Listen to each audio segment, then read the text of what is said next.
ఈ భూలోకం అనేది టెంపరీ. ఆల్రెడీ ఈ భూలోక యాత్రను దేవుడు ముగించేశాడు. ఉదాహరణకి ఇది ఆరంభము, ఇది ముగింపు అనుకోండి. ఇది బిగినింగ్, ఇది ఎండ్. ఆదాము అవ్వను సృష్టించాడు, ఇదేమో యుగాంతము. ఆల్రెడీ అయిపోయింది. దేవుడు ఇక్కడి నుంచి చుట్టూ మొదలు పెట్టేశాడు దేవుడు. సో ఈ భూలోకం అంతా అయిపోయింది.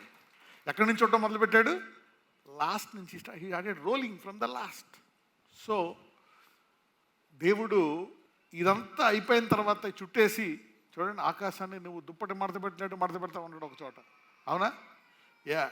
అయిపోయిన తర్వాత ఇంక అయిపోయిందా? ఇప్పుడు స్థిరమైన పట్టణంలో ఆయన ఎన్నుకున్న వాడిని పెడతాడంట. సో ఈ భూలోకములో నీకు ఎందుకు కొన్ని ఉండవు, ఎందుకు కొన్ని జరగవు, ఎందుకు నీకు వేద అంటే దాని ద్వారా నువ్వు ప్రార్థనాపరాలై సిద్ధపాటుగా ఉండి ఆ యుగయుగములు ఉండే ఆ లోకములోకి ప్రవేశించడానికి దేవుడు నిన్ను అలా పెడుతున్నాడేమో. ఎంతమందికి అర్థమైంది? కానీ ఒక రకంగా అది దేవుని చిత్తము కాదు. బానిసలుగా పెట్టి వారిని అన్ని లక్షల మందిగా చేయడం దేవుడు చాలా చేశాడు, కానీ అది దేవుని చిత్తమా? కాదు. ఉదాహరణకి ఆయన వదిలేశాడు వాళ్ళని. యాకోబు నుంచి 64 మంది కూడా కాదు, 20 మంది ఉంటేనే వాళ్ళు వాళ్ళ విశ్వాసాన్ని కోల్పోయి ఇతర విశ్వాసములో కలిసిపోయి ఈ విశ్వాసాన్ని కలుషితము చేసే స్థాయికి వెళ్ళిపోయారా లేదా? అవునా? అప్పుడు స్త్రీకి అన్యాయం జరుగుతుంది అక్కడ. అప్పుడు సిమియోను, లేవి వాళ్ళు కత్తిలు పట్టుకొని అక్కడ చేయకూడని పనులు వాళ్ళు చేస్తారు. అందుకనే దేవుడు ఇలాంటివేమీ రాకుండా వాళ్ళని ఆ బానిసత్వంలో పెట్టి ఒక చూడండి, ఒక 30 మందే చెదిరిపోయి కలిసిపోయే అవకాశం ఉంది వదిలేస్తే. అలాంటిది కొన్ని వందల వేల మంది అలాగ వదిలేస్తే ఈ పాటికి ఎవరు ఉండరు, కలిసిపోతారు. అందుకే దేవుడు కొన్ని కష్టాలు, కొన్ని బాధలు, కొన్ని ఇవ్వడు. కొన్నిసార్లు ఎందుకు నేను అస్తమానం మందులు వేసుకోవాలా, ఎందుకు అస్తమానం హాస్పిటల్కి వెళ్ళాలా, ఎందుకు ఈ బాధలు, ఎందుకంటే ఒకవేళ విశ్వాసం లేని వాడికి బాధ పెడితే అది వేరు. విశ్వాస కలిగిన వారికి బాధ పెడితే వారి విశ్వాసములో ఎదిగి వారు ఆశీర్వదించబడి అనేకులకు ఆశీర్వాదంగా మారుతారు. పక్కలతో చెప్పండి, అందుకే విశ్వాసుల కష్టాలకి ఒక అర్థం ఉంది అని చెప్పండి.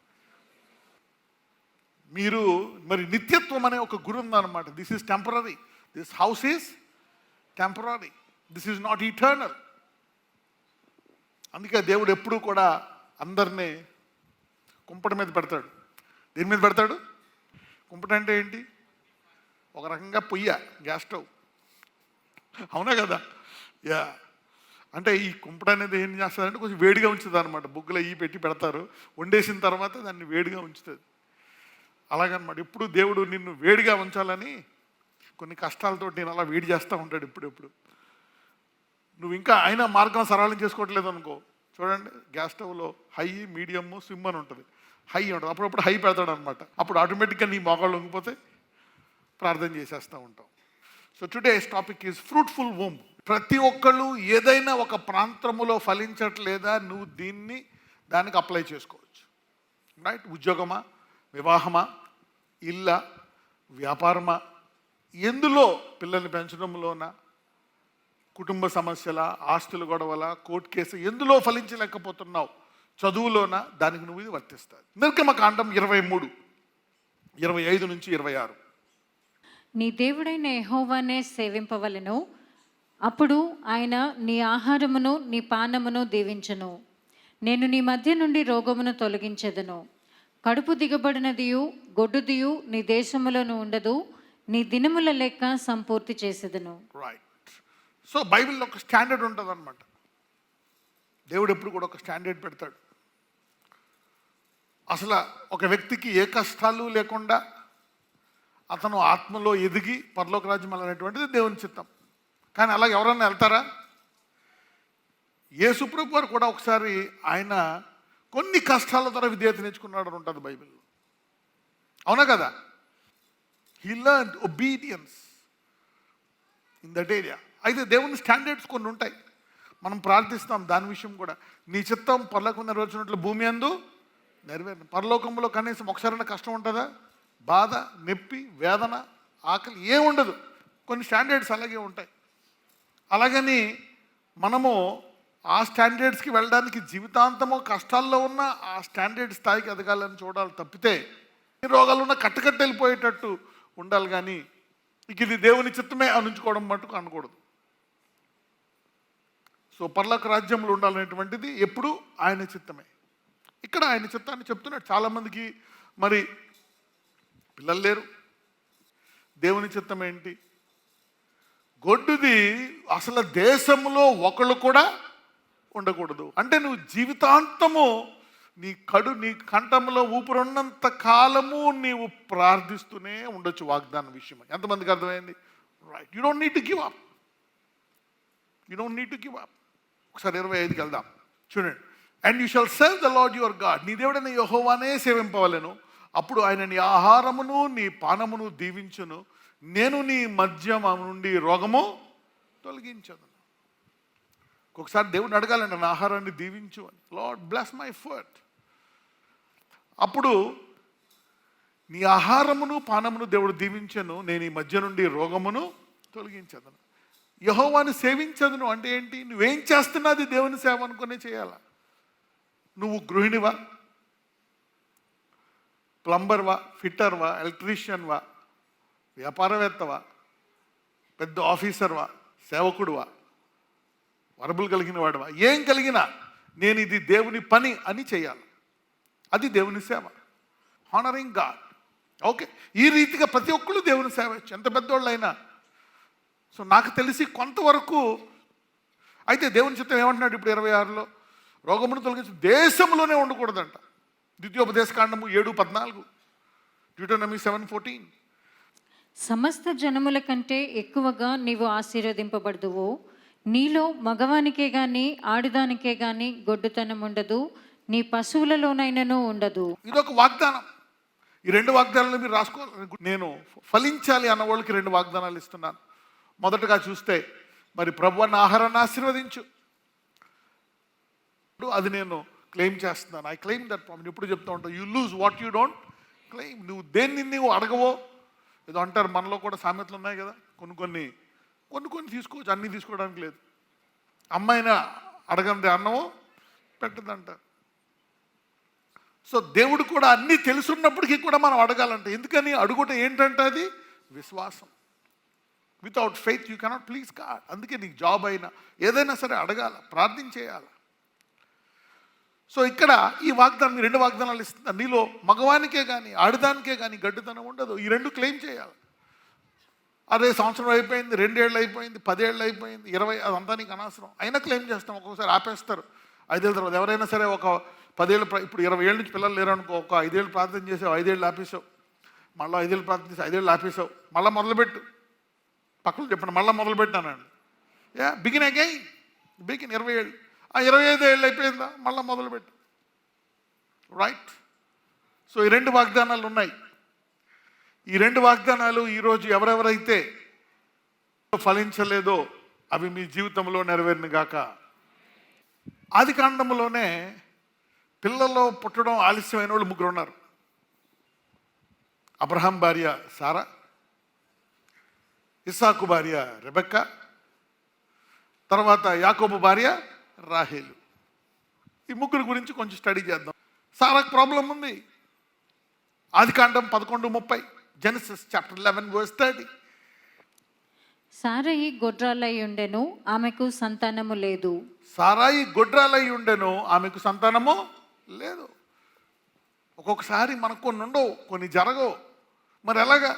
ఉద్యోగం లేదు, ఇల్లు లేదు, ఆరోగ్యం లేదు, బాధలు, అది లేదు, ఇది లేదు, ఇదే మొత్తం. ప్రేయర్ అంటేనే అది లేదు, ఇది లేదు, ఇది కావాలా, అది కావాలా. అయితే ఈమెకి కొన్ని వాగ్దానాలు ఉన్నాయి. ఒక 5 వాగ్దానాలు మనం చూసుకుందాం సారాకి. సారా గొడ్రాలై ఉండెను, ఆమెకి సంతానము లేదు. అయితే ఆమెకు ఉండేటువంటి వాగ్దానాలు చూద్దాం. Let us see her promises. ఆది కాండం 12:2. నిన్ను గొప్ప జనముగా చేసి నిన్ను ఆశీర్వదించి నీ నామమును గొప్ప చేయుదును, నీవు ఆశీర్వాదముగా ఉండు. వాగ్దానం ఉంది ఆమెకి. ఏముంది? నీకు డబ్బులు లేవు, కానీ ఏముంది? వాగ్దానం. ఆరోగ్యం లేదు, వాగ్దానం ఉంది. పిల్లలు లేరు, వాగ్దానం ఉంది. ఇల్లు లేదు, వాగ్దానం ఉంది. పలానా లేవు కానీ వాగ్దానం ఉంది. బాగా లేట్ అయిపోయింది, అది కొంతమంది పరిస్థితి. కొంతమంది పరిస్థితికి ఏం వాగ్దానం ఉంది ఇక్కడ? నిన్ను గొప్ప జనముగా చేసి నిన్ను ఆశీర్వదించి నీ నామమును గొప్ప చేయుదును. నీవు ఎలా ఉంటావంట? ఆశీర్వాదముగా ఉండు. This is the promise that she has. పిల్లలు లేరు కానీ వాగ్దానం ఎలాగుంది? చాలా శక్తివంతంగా ఉంది. అందరూ చెప్పండి, చాలా శక్తివంతమైన వాగ్దానం అనండి. ఒక్కొక్కసారి నీకు కొన్ని లేకపోవడం వల్ల, కొన్ని తక్కువ అవడం వల్ల, చూడండి, ఏదైనా బాణం కూడా లాగి వెనక్కి లాగేస్తే బాగా ముందుకెళ్తుంది, కొంచెం లాగితే అక్కడ పడింది. ఒక్కొక్కసారి నీ జీవితంలో కొన్ని లేకపోవడం వల్ల నీకు దేవుని మీద పట్టుదలలు పెరిగి ఆత్మీయంగా చాలా ఎత్తెదిగే అవకాశాలు ఉన్నాయి. చాలా గొప్పగా ఆశీర్వదించబడే అవకాశం ఉంది. దేవుని విషయం ఎక్కువ తెలుసుకునే అవకాశం ఉంది. నేను ఇప్పుడు చెప్తా ఉంటా, నువ్వు ఎక్కడ ఆశీర్వదించబడినా వేరే వాళ్ళకి ఆశీర్వాదంగా ఉండొచ్చు, ఉండకపోవచ్చేమో, కానీ దేవుని విషయమై ఆశీర్వదించబడితే నీవు తప్పనిసరిగా ఇతరులకు ఆశీర్వాదంగా మారుతావు. ఆదికాండం 13:16, జెనసిస్ 13:16. మరియు నీ సంతానమును భూమి మీద నుండి రేణువుల వలె విస్తరింపజేసేదను. ఎట్లనగా ఒకడు భూమి మీద నుండి రేణువులను లెక్కింపగలిగిన ఎడల నీ సంతానమును కూడా లెక్కింపవచ్చును. ఇది మరీ దారుణం. అసలు పిల్లలే లేరు అంటే ఇందాకేమేమన్నారు? గొప్ప జనం అన్నారు. ఇప్పుడు ఏమంటున్నాడు? ఎలా ఉంటారంట? రేణువులు వలె అంట. విస్తరం ఎట్టనగా ఒకడు భూమి మీద నుండి రేణువుల వలె లెక్కింపగలిగిన ఎడల నీ సంతానమును లెక్కించవచ్చును. ఇంగ్లీష్లో ఏమంటారంటే, and I will make thy seed as the dust of the earth, so that if a man can number the dust of the earth, then shall the seed also be numbered. Dust అంట. ఏంటది? Dust అంటే మట్టి, ఇసుక రేణువుల్లాగా. ఇసుక రేణువులు ఎన్ని ఉంటాయి? అలా చేస్తాడంట. పిల్లలు లేరు కానీ ఏముంది? వాగ్దానము. అనారోగ్యము కానీ దేవుడు అంటున్నాడు, నిన్ను స్వస్థపరిచి యెహోవాను నేనే. There is a promise and there is also a major problem. There is also a major promise. అందరూ చెప్పండి, మేజర్ ప్రాబ్లం, మేజర్ ప్రామిస్ అనండి. పెద్ద సమస్య, గొప్ప వాగ్దానం అనండి. సమస్య గొప్పదే, వాగ్దానం కూడా గొప్పదే. You got a powerful promise. Sarah గడ్రాలై ఉండేది అని ఉంది అక్కడ. అదే ఆదికాండం 15:5 చూద్దాం. 15:5. మరియు ఆయన వెలుపలికి అతన్ని తీసుకొని వచ్చి, నీవు ఆకాశము వైపు తేరి చూచి నక్షత్రములను లెక్కించుటకు నీ చేతనైతే లెక్కించుమని చెప్పి నీ సంతానము అలాగవునని చెప్పాను. ప్రామిసుల మీద ప్రామిసులు చేస్తున్నాను. ఇంకో ప్రామిస్, ఫస్ట్ ఏమో గొప్ప జనము, రెండవది ఇసుక రేణువులు, మూడవది ఆయన వెలుపలికి తీసుకొని వచ్చి, ఇదిగో పిల్లలు ఈ ప్రభువా అంటే దేవుడు వాగ్దానం ఇస్తున్నాడు. పిల్లలు ఈ ప్రభువా అంటే వాగ్దానం ఇస్తున్నాడు. పిల్లలు అంటే ఏమిస్తున్నాడు? వాగ్దానం ఇస్తున్నాడు. ఆకాశాన్ని చూచి నక్షత్రము లెక్కించుటకు నీ చేతనైతే లెక్కించమని చెప్పి నీ సంతానం అలాగనని చెప్పాను. అంటే ఏంటి? దీన్ని బట్టి ఏం తెలుస్తుందంటే, నీలో ఎక్కడైనా కొంచెం వాగ్దానం మీద విశ్వాసం ఉందా, ఆ కార్యము నెరవేరుస్తాడు. అందుకే ఈరోజు today again I want you to come alive in the promise. In what? Promise. God is giving more promises. This is a season of promises. ఇంకా 2 ఉన్నాయి వాగ్దానాలు. అయితే మీరు అనుకోవచ్చు, ఇవన్నీ సారాకి బ్రదర్ నాకు కాదు అని. ఎవరికి? సారాకి, నాకు కాదు. You don't know. When you pray, the promise will come to pass. అయితే ఒకసారి గలతీయులకు వెళ్దాం. Let's go to Galatians chapter 3, 26 నుంచి చదువుదాం 29 వరకు. యేసుక్రీస్తునందు మీరందరూ విశ్వాసము వలన దేవుని కుమారులై ఉన్నారు. క్రీస్తులోనికి బాప్తిస్మం పొందిన మీరందరూ క్రీస్తును ధరించుకొని ఉన్నారు. ఇందులో యూదుడని గ్రీసు దేశస్థుడని లేదు, దాసుడని స్వతంత్రుడని లేదు, పురుషుడని స్త్రీ అని లేదు, యేసుక్రీస్తునందు మీరందరూ ఏకముగా ఉన్నారు. ఓకే, ఇప్పుడు మీరు ధరించుకున్నారు, మీరందరూ ఏకమై ఉన్నారు, అందరూ ఒకటే అని ఒక అర్థం. చదవమ్మా. మీరు క్రీస్తు సంబంధులైతే ఆ పక్షమందు అబ్రహాము యొక్క సంతానమై ఉండి వాగ్దాన ప్రకారము వారసులై ఉన్నారు. నమ్ముతుంటే ఈ వాగ్దానం ఈరోజు అంటే నువ్వు క్రీస్తు మనిషివే ఇప్పుడు, అంటే స్టార్ట్ అయ్యావు. స్టార్ట్ అయినోడు ఆ యాత్ర ముగించకుండా ఉంటాడా? అవునా కదా? ముగిస్తాడు. అప్పుడు నువ్వు అబ్రహాము సంతానం అంట. అబ్రహాము సంతానం అంటే ఏంటంట? వాగ్దాన ప్రకారము వారసుడు. మొదట 2 వాగ్దానాలు ఇచ్చాను, తర్వాత ఎన్ని వాగ్దానాలు ఉన్నాయి? 3. అంటే ఇప్పుడు ఈ 5 వాగ్దానాలకి మీరెవరు? వారసులు. ఈరోజు ఎవరైతే ఈ వాక్యం వింటున్నారో మీరు ఈ వాగ్దానాలకి వారసులు. ప్రత్యేకంగా సారాకి ఎన్ని వాగ్దానాలు ఇచ్చాడు? 3 వాగ్దానాలు. ఆదికాండం 17 మొదటి 7 వచనాలు చూద్దాం. 4వ వాగ్దానం, 4th ప్రామిస్ టు సారా. అబ్రాము 99 ఏండ్లవాడైనప్పుడు యెహోవా అతనికి ప్రత్యక్షమై, నేను సర్వశక్తిగల దేవుడను, నా సన్నిధిలో నడుచుచు నిందారహితుడవై ఉండుము. నాకును నీకును మధ్య నా నిబంధనను నియమించి నిన్ను అత్యధికముగా అభివృద్ధి పొందించదనని అతనితో చెప్పాను. రైట్, అత్యధికంగా అభివృద్ధి చేస్తానంటున్నాడు. రైట్. అబ్రాము సాగిలపడి ఉండగా దేవుడు అతనితో మాట్లాడి, ఇదిగో నేను నియమించిన నా నిబంధన నీతో చేసి ఉన్నాను. నీవు అనేక జనములకు తండ్రి వగదువు. మరియు ఇక మీదట నీ పేరు అబ్రాము అనబడదు. నిన్ను అనేక జనములకు తండ్రినిగా నియమించి తిని గనుక నీ పేరు అబ్రహాము అనబడును.